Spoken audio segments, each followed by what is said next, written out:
Everything just changed for the Toronto Maple Leafs as a brand new report from Elliot Friedman has dropped, revealing some wild information as it pertains to Auston Matthews and an injury. We're going to write down exactly what the report is and discuss what it means going forward as the Leafs enter a crucial stretch of play ahead of the playoffs. But before we get into all that, a quick reminder to hit the subscribe button. If you're part of the 71% who aren't subscribed to the channel, it's the place to be for daily Leafs content. And Leafs are coming off of a huge win against the Calgary Flames in a game that saw Auston Matthews himself absolutely dominate and look healthy for the first time in a very long time.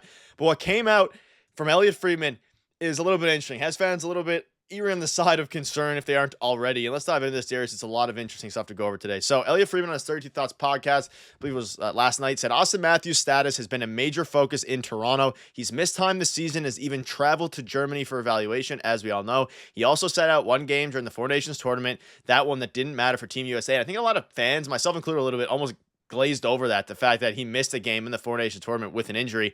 There's still some uncertainty about exactly what he's dealing with. One thing that stood out was the team's schedule over the weekend, and after a full day off, Berube gave Matthews the morning off. He didn't offer much besides saying just rest. But this is from Elliot Friedman here. It is clear that Matthews is bothered by something, but he seems determined to push through it. He likely sees it as leading by example, fighting through whatever he's dealing with while staying in the lineup. Time will tell if that approach changes, but for now, he's handling it his way. So this is a bit of a bombshell report simply because we finally put all the pieces together here, and it seems that Matthews is bothered by something which we knew, but he's fighting through it to be leading by example in his first year as the captain here. An interesting report late last night from Friedman. Yeah, definitely. And I think that, Auston Matthews is very private with his injury history and, what he's currently going through. He doesn't like anybody to know what's going on. And I can absolutely respect that. So I don't even think Elliot Friedman has any insight to what the injury actually is. But I still don't know how I feel about this because on one hand, you're like, why are you playing if you're that injured, right? If you're obviously battling through something. But on the other hand, I feel like it's something that's not going to be able to get fixed immediately. Like he might have to have surgery or something along those lines, like, longer treatment or something that has to be dealt with in the summer. So he's just trying to fight through it because he can play through it. It won't get any worse, right? So on that side of things, I do kind of like it because he is leading by example. I'm out here doing these things, putting up these points still. He's not the goal scorer that we once knew a couple seasons ago and even last season, right? But he's still fighting through things and putting up points and playing physically. I think he's been really good in the board battles recently, even when they were losing. So I do like that. And to me, he's always been the type of leader. And now that he is the captain, that he's not the most vocal leader. There's a lot of captains around the league that, you see all these mic'd up clips and stuff like that. And Sidney Crosby, for example, he's never really struck me as that type of person. He's more of the, follow me into battle type and lead by example. More like Matt Sundin, I think, was, because I think Matt Sundin was vocal. You didn't really see it that much though, but more like, follow me in what I'm about to do. I'm about to, shut up and put up some points and, try and will this team through playoff rounds. So I've always kind of seen him like that type. So this would play into that a little bit. And you look back, he kind of gave obviously some insight on his other injuries. The one with the Four Nations, obviously the Germany one was the biggest public injury he's dealt with, even though he hasn't, and we haven't gotten all season any specifics on even what the injury is. There's been some rumblings about a wrist injury. Elliot Friedman's never going to give that out. Even if he knew it, I'm not entirely sure. He would probably be told that in private. But what he will do is he clearly has confirmed now that it's clear, but he's bothered by something, and it seems determined to push through it. And he likely sees it as leading by example. Usually, when Elliot Friedman uses that verbiage, he knows, but he also doesn't want to, go out fully and say he is completely hurt. So it is interesting, and he played fantastic in yesterday's game, and he hasn't been playing bad by any stretch of the imagination. But the problem has been his goal scoring has come down, and a lot of the Leafs, especially during their stretch now over the past week or two where they've been struggling to win games, especially in regulation, they haven't been scoring enough goals. Their effort hasn't been there. Mitch Marner's been playing worse since the Four Nations. Matthews been playing worse since the Four Nations. The entire team, William Nylander. Now, yesterday was a fantastic game, a much-needed win, and everything looked different. It looked like the old Leafs we saw earlier on in the season. Hopefully that stays.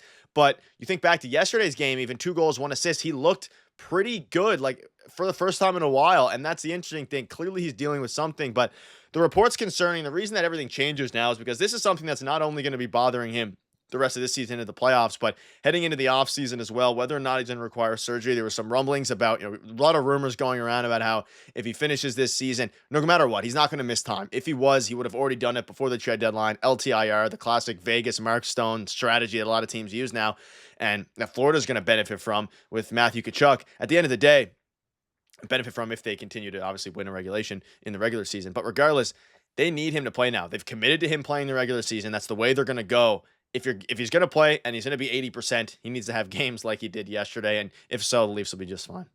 Yeah, and they looked great yesterday. Everything was clicking. You would hope on any given night that either the power play, the penalty kill, or your 5-on-5 play would be clicking, right? And for the Leafs the last little while, none of it has. 0% of that has been clicking. And last night, all three came up big, which is great. It's not going to be like that all the time, but as long as one of them does, you could find success in a game, or at least, have an opportunity to win. And he was great again, right? And like I said, the last little while, even when they've been losing, I think he's been really noticeable in the board battles, winning pucks, being physical, even though he is dealing with an injury. It just hasn't been going for him. So maybe it is a wrist thing. We can speculate what the injury is until we're blue in the face, right? We're never going to know at this point.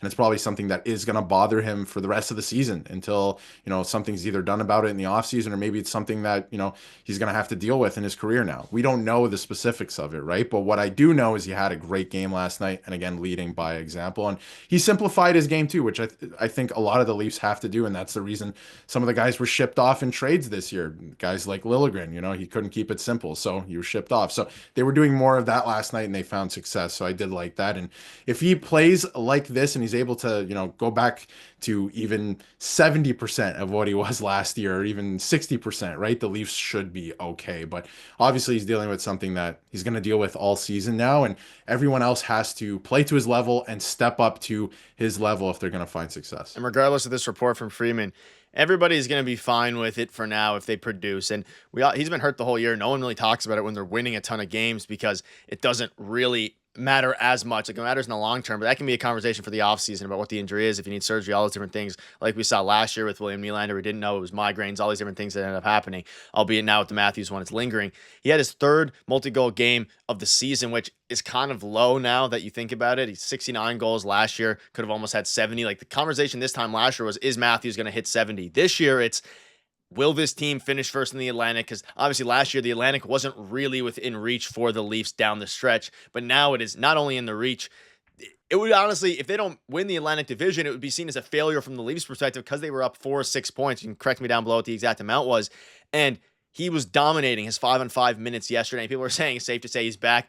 I'm going to hold up a little bit on that. I want to see it more than one game. It was a game against the Flames, albeit a very, strong team at times, carried by, of course, Dustin Wolf, who the Leafs, they have the capability to do what they did yesterday every single night.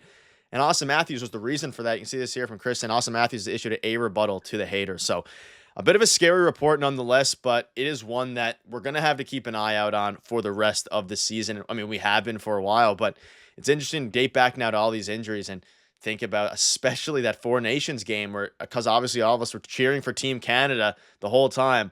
It was something that maybe went under the radar a little bit about him missing that game. We still don't know why he was missing that game either, because we don't know about any of the specifics of the injuries at this point. And I don't think anybody does outside of him and his camp, and I assume some of the front office. Yeah, before we wrap up here, I mean, I think that obviously you never want your best player to be injured or to be battling something in terms of an injury, but this is something that I think that the team can actually buy into with what Elliot Friedman's saying in this report, that if he is dealing with something, if he is injured, obviously the team knows that, and he's got to go out there. He puts up performances like this, right? And like you said, last year, the conversation was, is he going to score 70 goals? This year, are they going to finish first and give themselves the best chance possible in the playoffs to go on a deep playoff run because they're built differently this year? That's the whole narrative. It's different from last year. So this is something the rest of the team can buy into, whereas, our best player, look, he's hurt. He's not going to be able to give us what he normally has in the past. We all need to play on a higher level. We need to raise our game, and I think that's a good place to be for the rest of the team. But obviously, you would like it if Auston Matthews was 100%, but we'll see what happens the rest of the way. In the regular season, we usually say it doesn't matter. I think Leaf fans are very anxious to get to the playoffs. Try and get first. There's still a lot of hockey left this season. Yeah, so it'll be interesting to see what Berube does with the lines as it pertains to Lawton on the fourth line. And if any updates come out today, we'll keep you up to date with all the latest news ahead of a humongous game back-to-back starting tomorrow against the Avalanche and, of course, in the tail end of the Rangers. Thank you guys for watching. See you later.